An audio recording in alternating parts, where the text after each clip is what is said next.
Hey, good afternoon everyone. Welcome to JPX Adventures channel. We're going to start to document our travels in our Momentum 397 toy hauler. Myself, James, my wife Pam, and the dog Xena, JPX. So here is our tow vehicle, Ford F-350, our 2020 397 Momentum. And after watching a ton of YouTube videos, our plan was to go full-time RVing this year. But in watching all these videos, we saw the dreaded frame flex. You can see we have the factory installed MORryde pin box. And I do notice when it's sitting on the truck that this is up more than what it should be, in my opinion. So after seeing all the videos, I decided to start looking. So I look in here and everything looks good. I noticed the Phylon spray foams broke loose. Went in the storage bay. I'm not going to go in there because it's full. But right here is an aluminum angle with screws in it, and all these screws were gone. Broke off, or I believe they broke off because I didn't find any. Go around this side, I noticed, and they were third owners, so I didn't buy it new. I noticed that this door rubs on the bottom. You have to give it a little push up to get it in. But inside, everything's fine, no cracks. Don't know how well the camera picks all this up, but there's nothing broke in here. So our next thing was this side.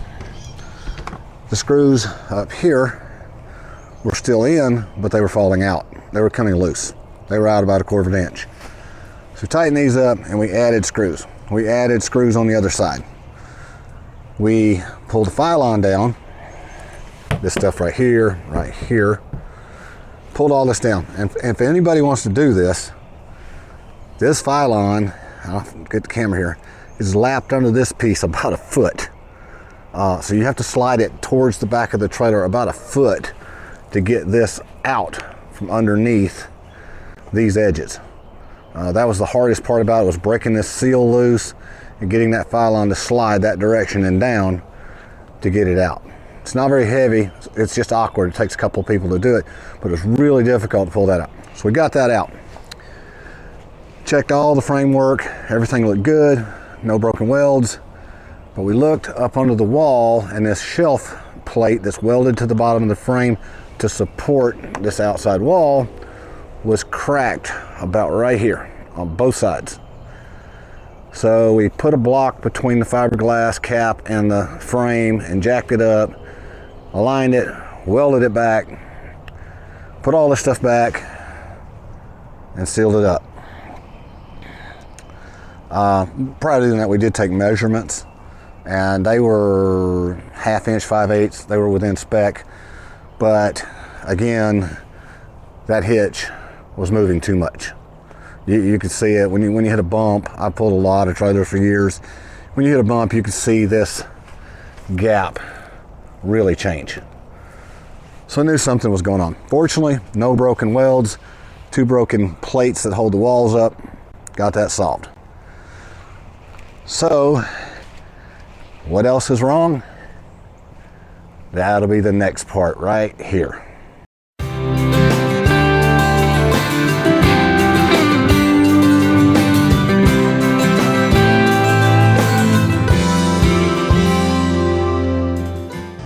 So I removed the dresser. This is a 2020 397 TH. Remove the dresser, leaves this plywood box for the plumbing.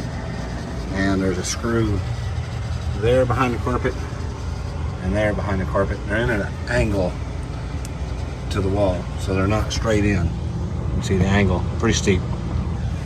So let's see what's behind the box. And we have 3/8 slag bolts that are obviously, get some scale. Not tight. Can't move that one. Can't move that one, but it's loose. And there's that one. So I'm going to upgrade these to 1/2 inch and hope for the best. I'll follow up on this video when I get to the other side. Pretty easy. There was a boatload of screws in the dresser. There was 4 screws on the top, 4 screws on the drawer brackets, 3 on each side, 1, 2, 3, 4 into the floor. So there were quite a few screws holding the dresser to the wall. More to follow.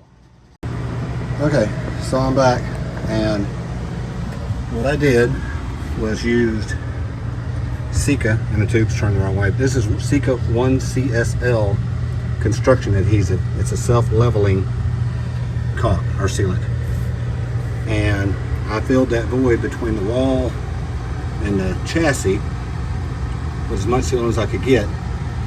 I put it on the bolts. I changed the bolts out to 3/4 inch, and they all grabbed really good except that one right there. That one's not tight, but it's got plenty of caulk on it. I drizzled caulk on the outside just to lock them in so vibration won't let them come loose. They got caulk on the threads, so that shouldn't allow the bolt to turn. And I put quite a bit right there so it doesn't rub on that pipe, on the drain pipe for the washer and dryer, or washer. So there's my fix on the door side or curb side with 3/4 inch lags, 3/4 by 3.5, and I did not use a washer.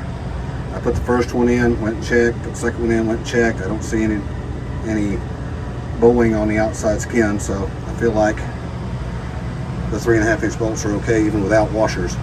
I don't know why that one didn't tighten up. The other ones did. They all snugged up pretty tight. I didn't overdo it. I didn't stand on them because I've got the sealant in there, but I did pull it hard enough to squeeze sealant out of the top.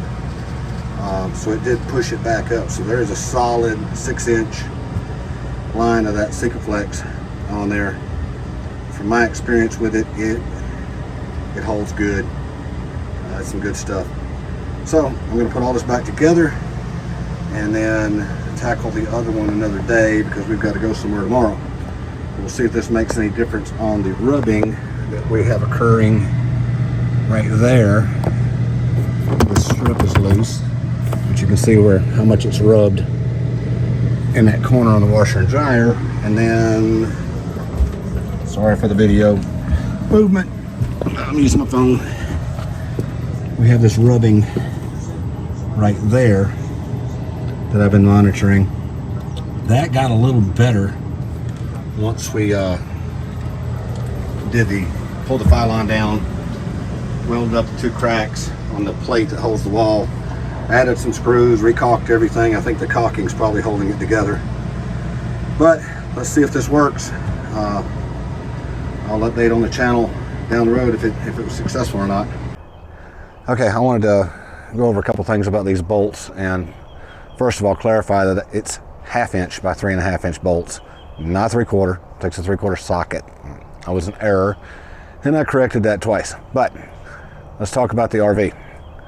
So we talked about the hitch, we talked about the welds, talked about the screws, pulling the Phylon down, putting it back up, checked everything else out. So now we're at this side over here that has to be, the lag bolts have to be checked. I didn't have time to do that yet. I'll do that in another video. But the curb side is done.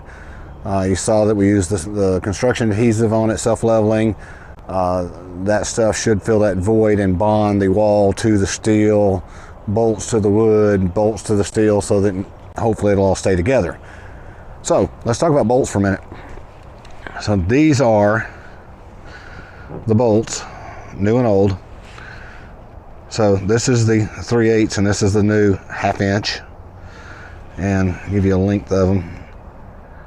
But I want you to notice on this bolt how much was in the wood. From my fingers out, you can see the rusty part. These are also not plated, they're just raw steel. No coating on them at all. But that was into the wood just over a ½ inch. Just over a ½ inch. And you can see, putting up side by side and looking at a tape measure, that we're getting a good inch with the new bolts, with the longer bolts. This also fits the hole better, so it's not going to move around like you saw when I moved that box out of the way and grabbed the bolts. These things were flopping around in the holes. These are really snug going in the hole.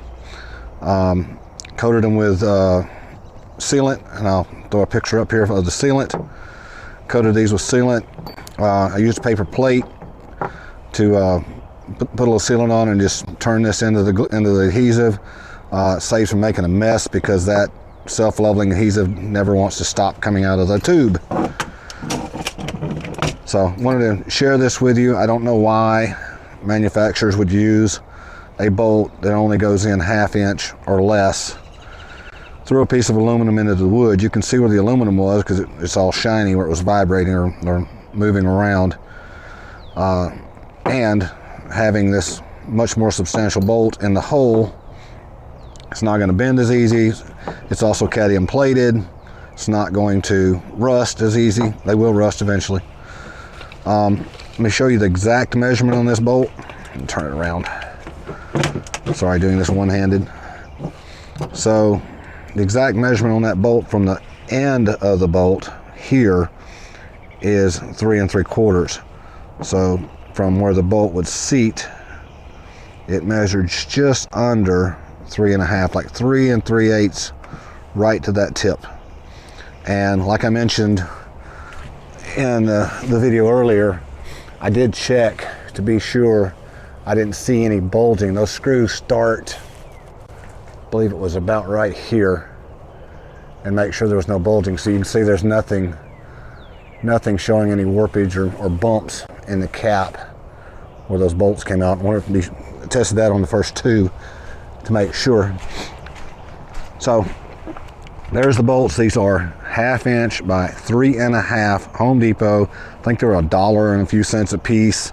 The code on the end of them is BOC. They're cadmium plated. I didn't like the galvanized. Galvanized has a lot more material on the threads, and they didn't seem to want to, I didn't feel like they would bite as well as these. Also, I pre-drilled the holes.